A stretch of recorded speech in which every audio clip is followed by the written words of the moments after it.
this project has been part of Media Mentors' life for 5 years, I guess.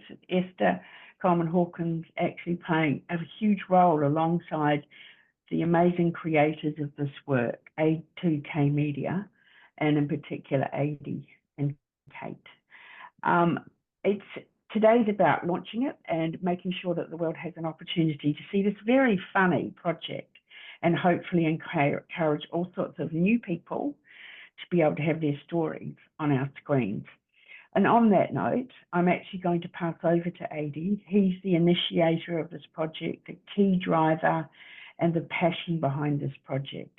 And I'd like to again to pay our respects to the A2K Media and all of the people that have been working on it for so long, pay a huge tribute to you to getting where we are today. So Adi, over to you. Thank you very kindly, Denise. Yes, I am Adi Haja. I am of Indonesian appearance with short hair, glasses, and a white shirt, and currently sitting in a wheelchair. I'd like to first thank you all in advance for understanding that I need to read directly from my cheat notes on my mobile, as I need to allow for both my vision impairment and my brain injury. Hello and welcome to everyone to the official launch of the Disability Justice Lens, an online self-paced disability inclusion training course for the screen industry. There are 7 10-minute e-learning modules for each of you to engage with, and included in these modules are also some sketch comedies to highlight and punctuate various points and to hopefully make the content and learning more motivating. I'm a big fan of using humor to engage, to educate, or I call it edutainment.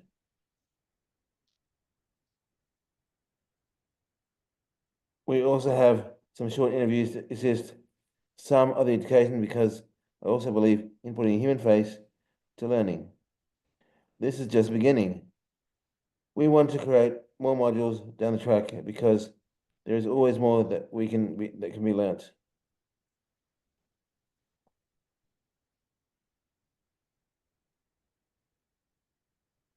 Naz,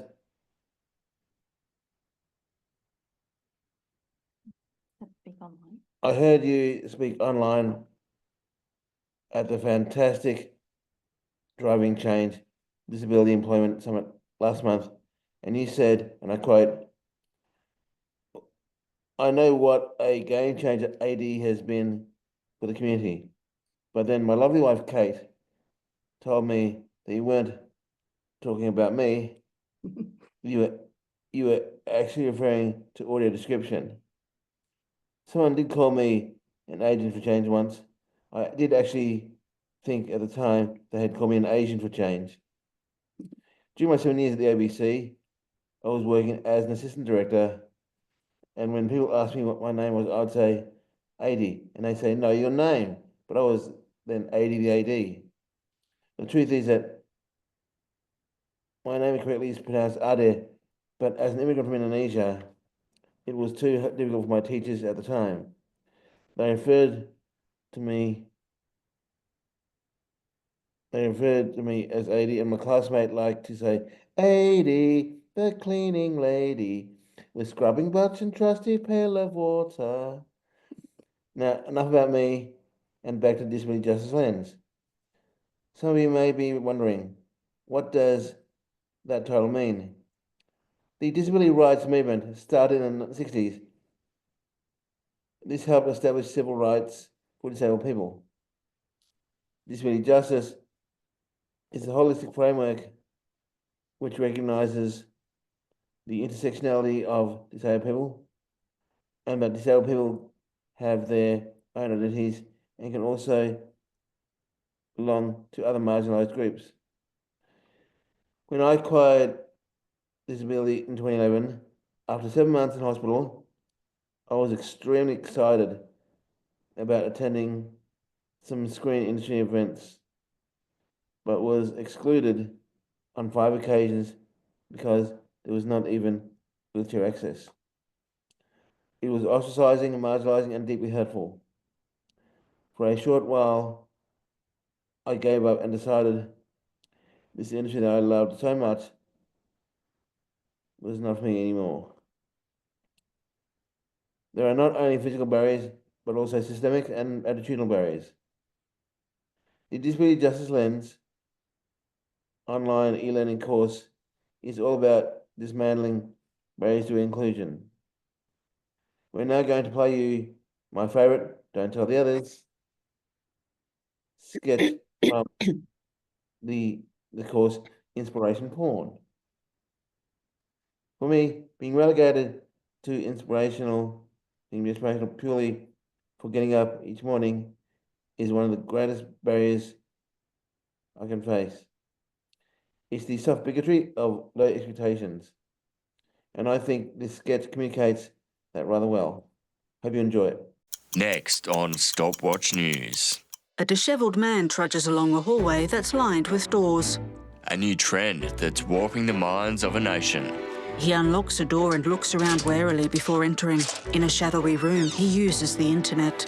Inspiration porn is a thriving industry that now makes up the vast majority of disabled stories on our screen. Yes. Yes. And like many non-disabled people, I think I'm about to overcome my personal disability-related struggles. Sam is addicted. Oh my God, I think I might be overcoming my disability completely. But sadly, the popularity of inspiration porn isn't carrying across to disabled screen creatives. Me mama, moo mama, ma. A performer of short stature frowns at a script. Kim is an actor who, after several years in the industry, is concerned she may have been typecast. I mean, I want to tell stories about disabled people, but just not these kind of stories. What kind of stories then? Well, my real passion is pirates. Arr! I mean, all pirates have disabilities, right? But they don't want to be fixed and we don't want to fix them. Pirate Kim. There be the Kraken's lair. The ramifications of inspiration porn are far-reaching, affecting not just those suffering this horrible addiction, but those close to them, like Sam's wife, Crystal. I worry about him so much. As soon as he gets home from work, he's in his den, tear-jerking away. Sometimes when Crystal's not here, I'll use the big telly in the lounge room.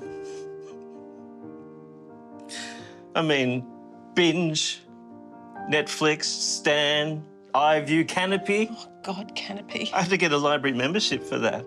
I mean, they've all got this sort of stuff, if you know where to look. Even free to air. That's right. Toadie from Neighbours.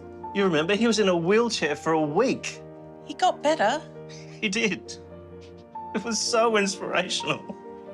I'm sorry. But there is hope. Just like Toadie in episode 7203 of Neighbours, Sam is getting back on his feet.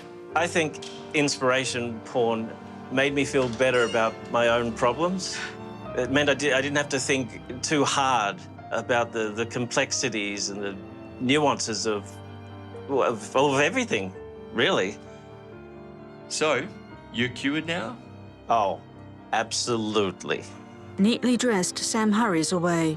Call 1-800-FEEL-FINE and let me tell you how long it took me to make this sandwich and eat it all by myself. Crystal watches TV. I'm sorry. It's okay. It's okay. He's just so brave. I know. I've seen this one. Oh, let's go back. His arm around the dishevelled Crystal, Sam uses the remote control. Fade to black. Excellent. Thank you very much. And thank you for having me. I would also like to start by providing a audio description of myself. I am a woman in my mid-30s. I have fair skin, dark brown shoulder-length hair. I'm wearing a pink dress, and I'm in a very boring room with just a plain background. Nothing special to kind of talk about with this background. I would like to also start off by saying my sign name is this. It is a little two fingers just pointing downwards on my forehead. My cousin who is deaf gave that to me when I was born because I had a little fringe as a little girl. So it sort of looks like two fingers is a little fringe coming off the top of my head. I too would like to extend a warm welcome to any First Nations people on the call with us today, anyone with lived experience of disability, and to acknowledge that today is International Day of People with Disability, a day where we get to celebrate our contributions of the 5.5 million of us who live with disability each and every day. I want to say a very big thank you to Adi and Kate for inviting me here today.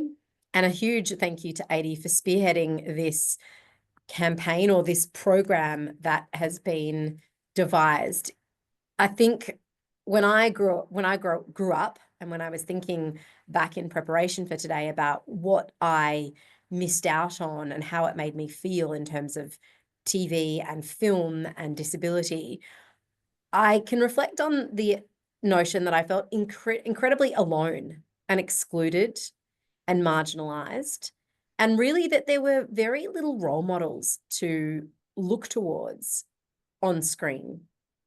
Whenever people with disability were on screen, they were rarely seen in leading acting roles. They were too often typecast as the villains or simply played supporting roles. I think we've seen an increase in the presence and representation of disability in recent time, particularly as we move to slowly a more inclusive society. But I don't think it's good enough. The roles that we still have are the particular guest role on Bump that Dylan Alcott plays, or the very small role that a disabled character has in a sex education. Or, we have a story about Michelle Payne that also profiles her brother who lives with disability.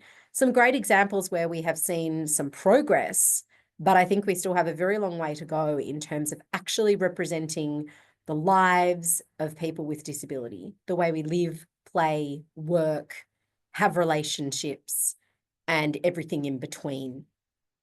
I think when I think about how important a role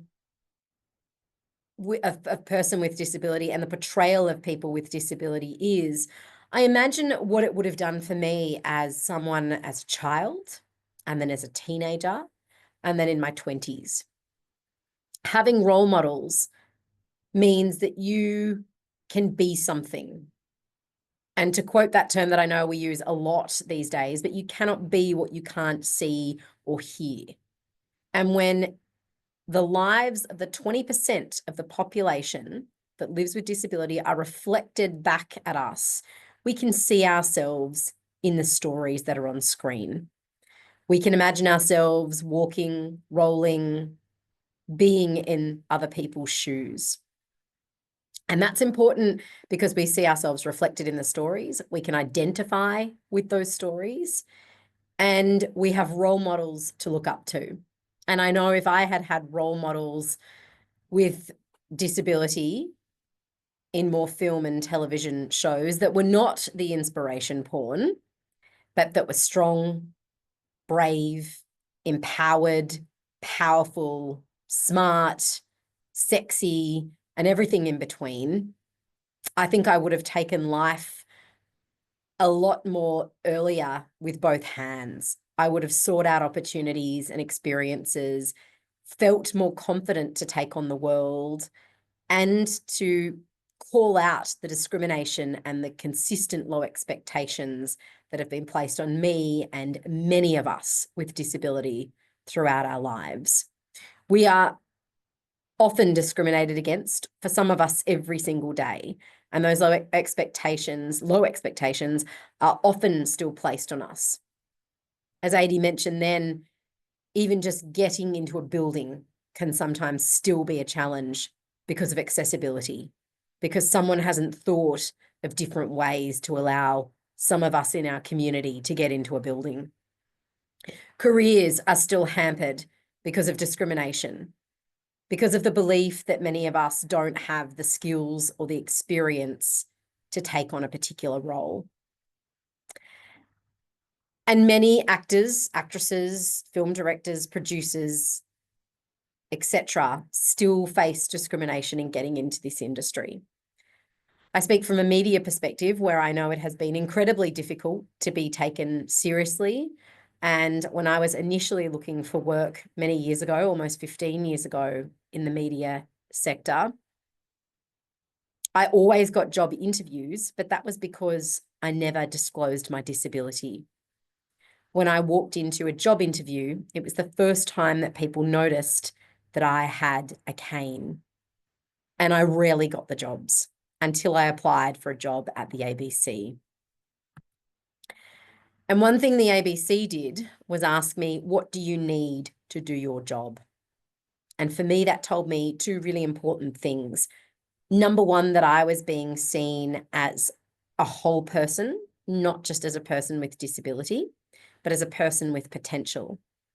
And secondly, that the ABC was an open-minded place that I felt I wanted to work at. And I think when we see different roles, relationships, work experiences, and perspectives and walks of life portrayed on screen, it opens up the world of knowledge to not just disabled people, because we don't need the knowledge, we have it already, but to non-disabled people.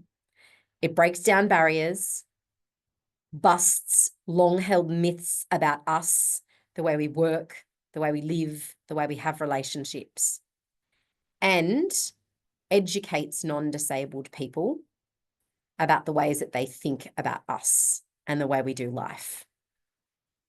I want to congratulate Adi and the team for an incredible course that you've put together.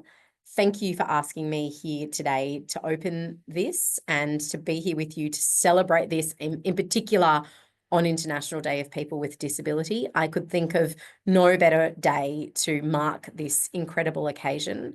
And I look forward to seeing all the possibilities that can now come to fruition through this course. Congratulations and thank you. Naz, thank you so much. My name is Esther. My audio description is I've got short dark hair, bright green glasses, and hopefully I've still got decent red lipstick on. And I'm against a very corporate Screen Careers banner. We're going to play you a trailer that we've put together for the course. So Sharon, oh my God, I've always wanted to say this. Sharon, roll VT. All right, everybody, today's the day. Hello. We all think we are good at including everyone at work. Welcome aboard, Hugo, our very first employee with a disability. But sometimes we don't get it right. Which is why we created this course with a difference. Hi, welcome to Disability Justice League. We're here to give you all the necessary shit to stop being shit to disabled people. Created by and featuring disabled screen practitioners. I'm very proud co-creator of ATK. I'm a film programmer, I'm a producer. I'm a performer in film and TV. I'm a freelance TV writer and occasional director. Can I have 3 cocktails, please? There be the Kraken's lair. Combining a sense of humour. Almost forgot. We also have an Aslan interpreter. Aslan? You mean Auslan? No, Aslan. He speaks lion.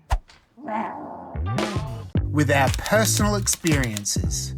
You don't feel a part of society if you're not seeing yourself up there on the screen, whether it's, TV or streamers or the theatre. There is a shift coming, and I think if you have a resistance to changing your practices, then you're kind of atrophying the creativity that can come. Myself, when I, think about representation on TV and film, I just think, yeah, I belong in this world. That has a ripple effect on daily life. So that means that if I walk down the street, I'm not going to get harassed. I'm not going to get yelled at. I'm going to be able to be served at a bar or a shop or not thrown out of a taxi. That's the power of the film and TV industry. That's the power of screen. Let's change our industry together. We all, and not all of us, absolutely all of us, have value. Disability Justice Lens. Thank you so much for playing that trailer. And now, can I introduce Michael Hudson from Vic Screen? Thank you, Esther. Hello, everyone. I'm Michael, Director of Economic and Industry Development at Vic Screen.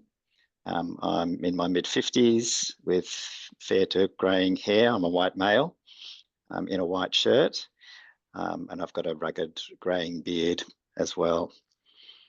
I'm coming to you from the unceded lands of the Wurundjeri Woiwurrung people, and I pay my respects to their elders past and present, and extend that to any Aboriginal and Torres Strait Islander peoples who may be with us on the call today.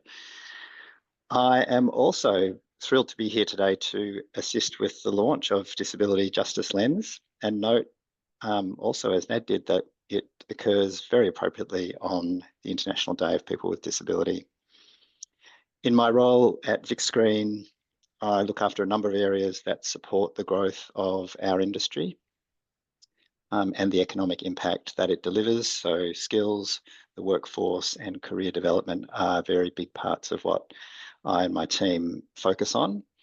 Upskilling to create easier and greater access to work opportunities in screen for people with disabilities is integral to this.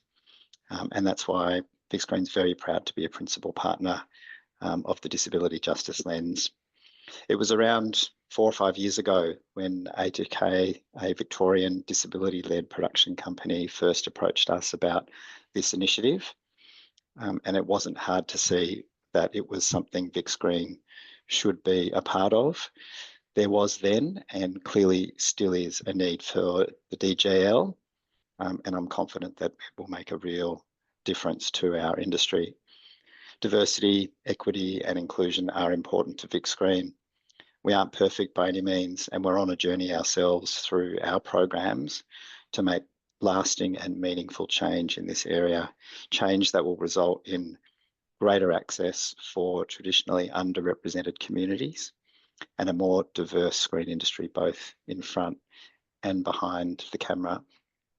Earlier this year, Vic Screen launched its own 10-year diversity, equity and inclusion roadmap.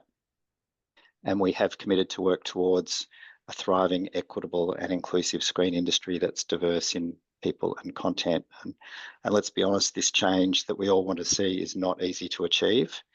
It's dealing with long-standing attitudes and practice, as Naz so eloquently said earlier. And much of it is subconscious, and revealing some of those subconscious behaviours and biases that some of these modules do can be quite confronting for people. And it's a task that the DGL is not shying away from, it's taking head on.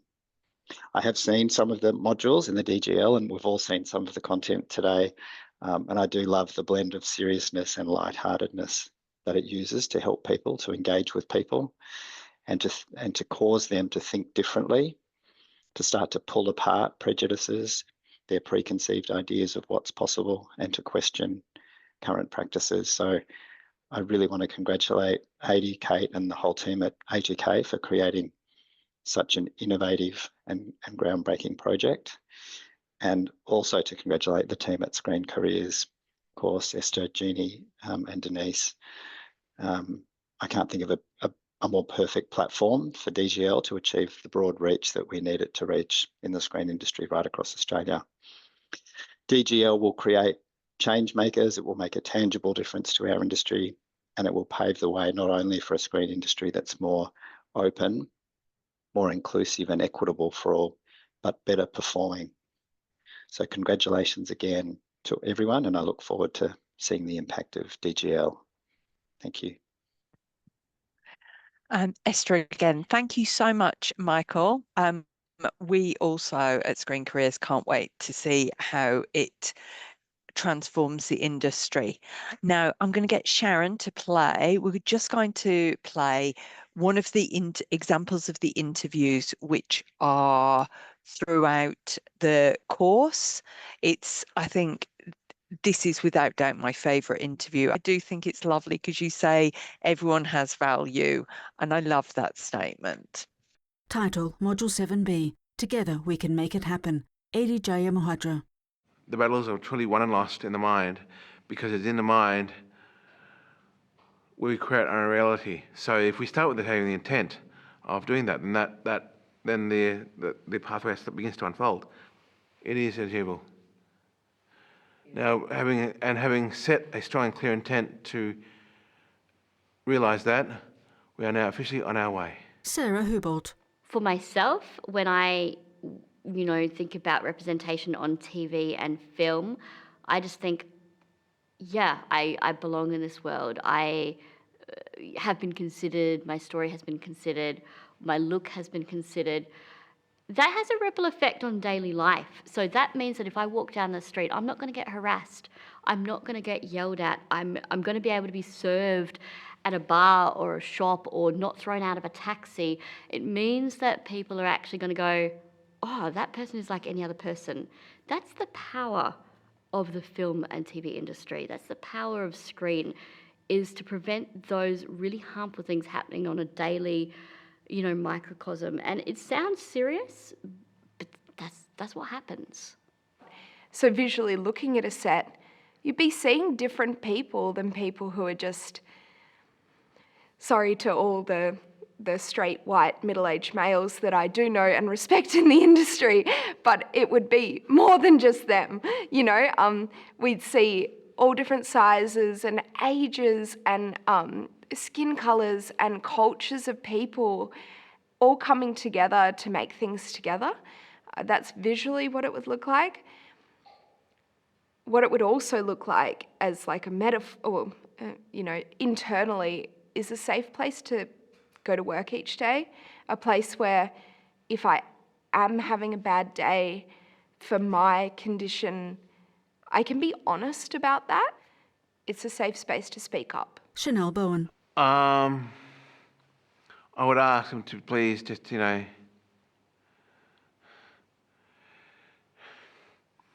accept I'm doing my very best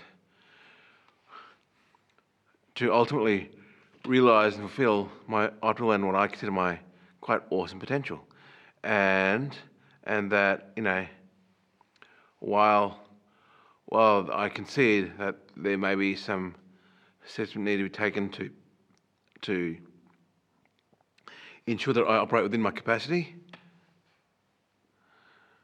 I honestly believe that whatever access requirements I come with,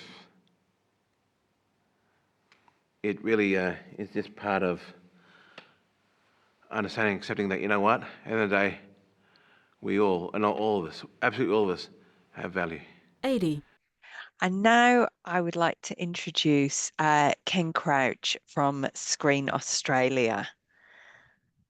Hi everyone, my name's Ken Crouch and I'm the Head of Industry Development at Screen Australia.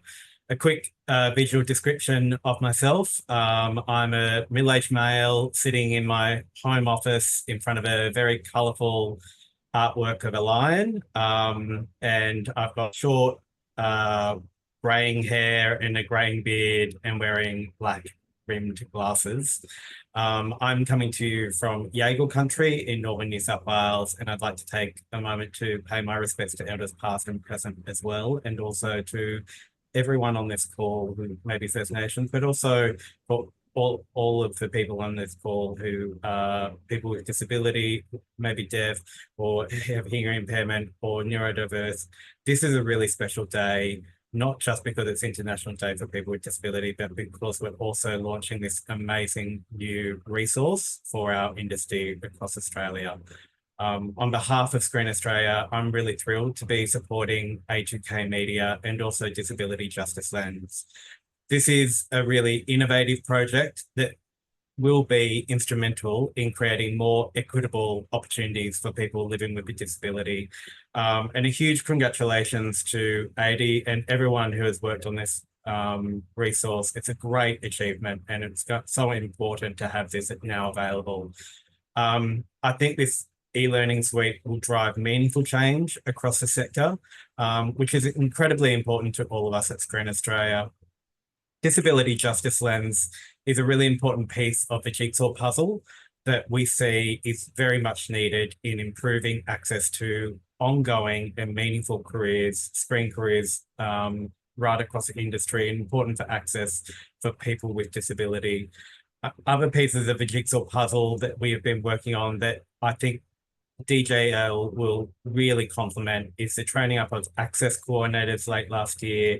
And I can see Chanel Bowen on this call, and I've seen her in interviews. They're such an important part of our industry now of access coordinators. And I'm so delighted that we've been able to support training them up. And I think this will be a great resource for them to refer to as well. We've recently done a webinar on screen success through access and inclusion using Headliners, an amazing new TV production on ABC as a case study. If you want to check that out, that's on our YouTube channel on Screen Australia. But also I think the other really big step forward where this is going to help play a part as well is the recent announcement of the Equity Arts and Disability Associated Plan. For everyone on this call, this is a really great, exciting moment for the screen industry. It's the first arts and disability plan that's going to have 8.1 million attached to it.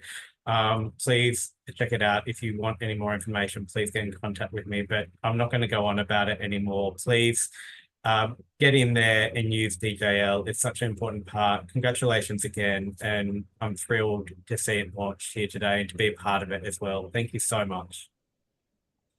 Thank you, Ken. That's Esther again. And now I'm just going to introduce Adi to come back to take the stage.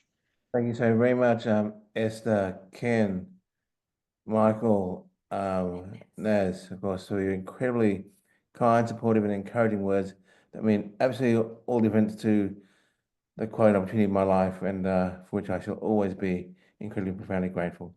So thank you so very much. Really, truly moving, your sentiments.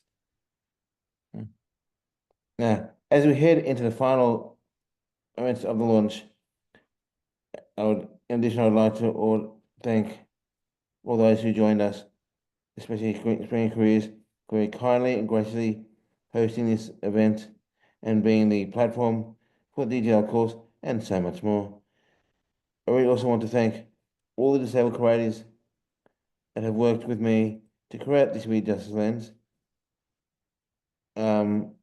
online e-learning course, as well as several other allies of our community. I am very proud that this is a disability-led project.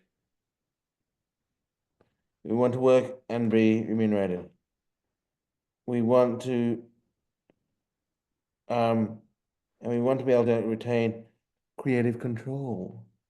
And we want to work inclusively. We could not have done this without the support of our funders. Please fund more disabled producers and content creators.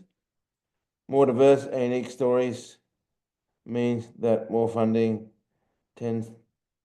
needs to go to disabled creators. It's not just about integrity of product, but it's also about integrity of process. We are so grateful for the fantastic backing that we have received for this project, and starting with the honour of ATK Media being the debut recipients of the 2021 Screen Australia Enterprise Business and Ideas Funding, followed by Big Screen coming on board as our major state screen funding body partner. We also want to thank our other funders: Screen New South Wales, Screen Queensland, Screen West, South Australian Film Corporation, Screen Tasmania, and also other supporters Meeting Mentors, AFTRS, the Melbourne Disability Institute of the University of Melbourne, Independence Australia, Higher Up, and Homestar Finance. There are also so many individuals that we would like to thank, including the content creators, the cast and crew, our advisory group, and others that have seen us and has been given us valuable feedback. All those names you'll find on the thank you list, credits of the resource section of the course. It is true that teamwork makes the dream work, and I'm so grateful to everyone that has helped this dream become a reality. With nearly 1 in 5 of us currently living with disability, it is inherently logical that we have better proportion representation within our media. I passionately believe that in context with both community and society, that we are all part of something far greater than just ourselves.